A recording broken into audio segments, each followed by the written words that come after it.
Hello friends, welcome back to my channel. और मैं हूं आपकी लाइफ कोच अर्चना।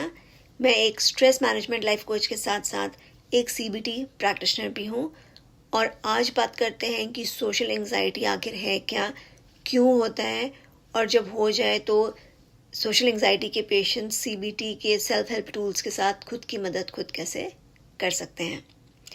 जो सोशल एंजाइटी के पेशेंट्स होते हैं उनमें बहुत डर होता है लोगों से मिलने का, उनसे बात करने का, क्योंकि वो सुपर कॉन्शियस होते हैं कि लोग उनको जज करेंगे। उन्हें रिजेक्शन से, एम्बैरेसमेंट से, क्रिटिसिज्म से बहुत डर लगता है। और इसके लिए काफ़ी हद तक उनके जो बचपन में केयर टेकर्स होते हैं, उनके पेरेंट्स होते हैं, रिस्पॉन्सिबल होते हैं, क्योंकि वो बहुत स्ट्रिक्ट होते हैं, उन्हें बहुत डांटते हैं, क्रिटिसाइज करते हैं और दूसरे बच्चों के साथ कंपेयर करते हैं। इस हद तक कि उनमें हीन भावना पनपने लगती है और बड़े होते होते भी वो नहीं जाती है। इन सोशल एंजाइटी के पेशेंट्स में आ जाती है कई कॉग्निटिव डिस्टॉर्शंस, मीन्स गलत सोचने का तरीका, wrong habitual way of thinking, जैसे ब्लैक एंड वाइट थिंकिंग, लोग या तो अच्छे हैं या लोग बुरे हैं। ओवर जनरलाइजेशन, जैसे अगर एक बार मैथ में फेल हो गए तो अगली बार भी हो जाएंगे। कैटास्ट्रोफाइजिंग यानी राई का पहाड़ बनाना। माइंड फिल्टरिंग यानी कि नेगेटिव्स पे फोकस करना और पॉजिटिव्स को रहने देना।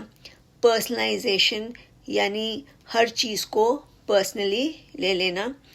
उसके बाद लेबलिंग, लोगों को लेबल करना कि वो अच्छे हैं या बुरे हैं, या मैं फेलियर हूँ, या मैं ऐसा हूँ या मैं वैसा हूँ। देन इज़ माइंड रीडिंग, ये सोचना कि लोग मेरे बारे में ये सोच रहे होंगे या मेरे बारे में वो सोच रहे होंगे। उसके बाद है should statements. Should statements means सोचना कि लोगों को मेरे बारे में ऐसे सोचना चाहिए या मेरे बारे में उनको वैसे सोचना चाहिए। सीबीटी में बहुत सारी कोपिंग स्किल्स हैं जो आपको हेल्प कर सकते हैं।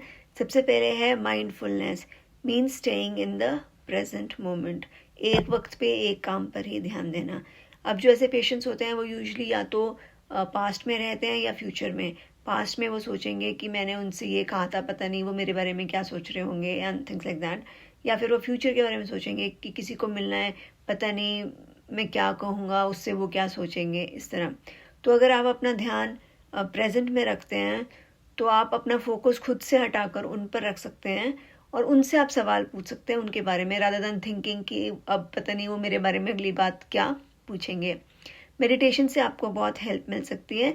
गाइडेड मेडिटेशंस बहुत सारी हैं इस वक्त यूट्यूब पे, पर मैं आपको सिंपलेस्ट बताऊंगी।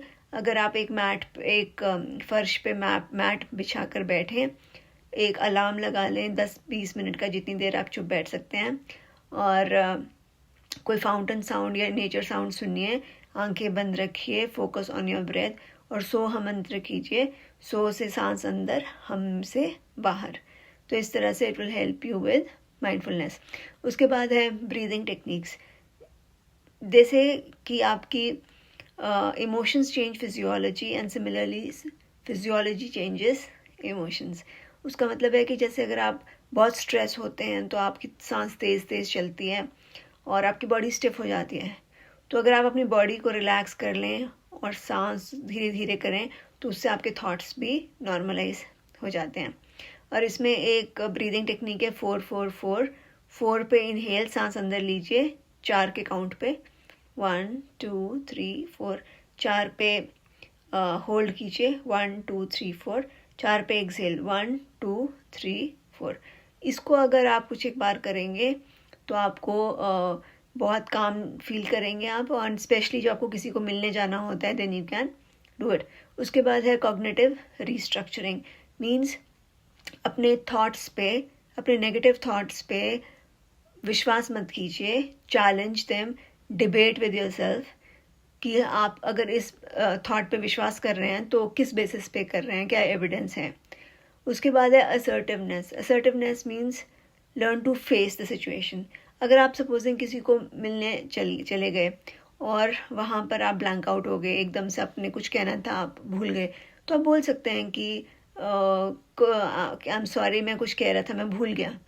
या फिर आप कुछ बहुत सिली बोल देंगे तो आप बोल सकते हैं कि आई एम सॉरी, ये वाली बात मैंने कर दी, और मजाक में आप उसको उड़ा सकते हैं। उसके बाद है ग्रैटिट्यूड लॉग। ग्रैटिट्यूड यानी शुक्राना।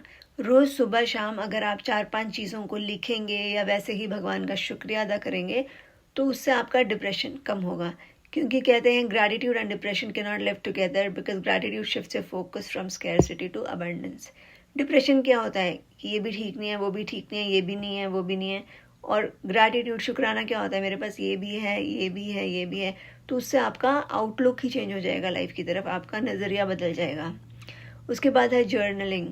आम लोगों के लिए तो जर्नलिंग होता है कि डायरी लिखना, सारे दिन में क्या क्या घटनाएं घटी वो लिखना, पर आपके केस में आपने क्या करना है कि आपने लिखना है कि जब कि आपने सोचा है कि आप कहीं जा रहे हो तो आप पहले लिखोगे कि आपको क्या लगता है वहाँ जाकर आप कैसे बात करोगे, क्या सिचुएशन होगी, उसको कैसे फेस करेंगे, और फिर वहाँ से जब आप वापस आते हो तो आप वापस दोबारा लिखोगे कि वहाँ पर एग्जैक्टली हुआ क्या। तो आपको पता चलेगा कि जितना आप डरे हुए थे क्या उतने की ज़रूरत थी भी या नहीं। उसके बाद आती है पॉजिटिव सेल्फ टॉक। अगर आप 2 पौधों को लें, एक को प्यार से पानी दें, एक को गुस्से से, तो प्यार वाला फलेगा फूलेगा और गुस्से वाला मुरझा जाएगा, क्योंकि एनर्जी होती है वर्ड्स में, एनर्जी हम ट्रांसमिट करते हैं। तो अगर आप सारा दिन खुद से नेगेटिव बातें कर रहे हैं, खुद को क्रिटिसाइज कर रहे हैं या पुलिंग योरसेल्फ डाउन, तो उसका कैसा इफेक्ट होगा आपके ऊपर। हमेशा खुद को इनकरेज कीजिए। उसके बाद है सेल्फ मोटिवेशन, खुद को कैसे आप मोटिवेट कर सकते हैं। इसका सबसे ईजीएस्ट तरीका है फ़ोन पे खुद को रिकॉर्ड कीजिए बोलते हुए जो भी आप चाहते हैं, जैसे if I want to be confident, I am confident, I am confident, I am confident. उसी चीज़ को 11 बार 21 बार रिकॉर्ड कीजिए और सोने से जस्ट पहले उसको सुने, देखें। इनफैक्ट उससे आपको बहुत हेल्प होएगी, क्योंकि सोने से पहले हमारा सबकॉन्शियस माइंड एक्टिव होता है। उसके बाद है सेल्फ कॉन्फिडेंस। अब सेल्फ कॉन्फिडेंस कहाँ से लाएं? उसके लिए सबसे ज़रूरी है कि आप खुद को स्वीकार करें, आप जैसे भी हैं, अपनी पॉजिटिव्स और नेगेटिव्स दोनों के साथ खुद से प्यार करें, तभी आपका जो सेल्फ कॉन्फिडेंस है वो ऊपर जाएगा। उसके बाद है exposure therapy. Exposure therapy means वही काम करना जिससे डर लगता है।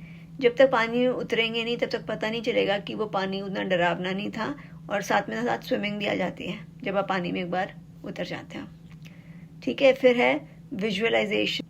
तो आप क्या कर सकते हैं कि जब भी आप स्ट्रेस होना शुरू हो जाएं, just close your eyes if you can, otherwise just imagine the person और प्लेस जहाँ पर आप एकदम शांत फील करते हैं। It will help to bring down your stress levels.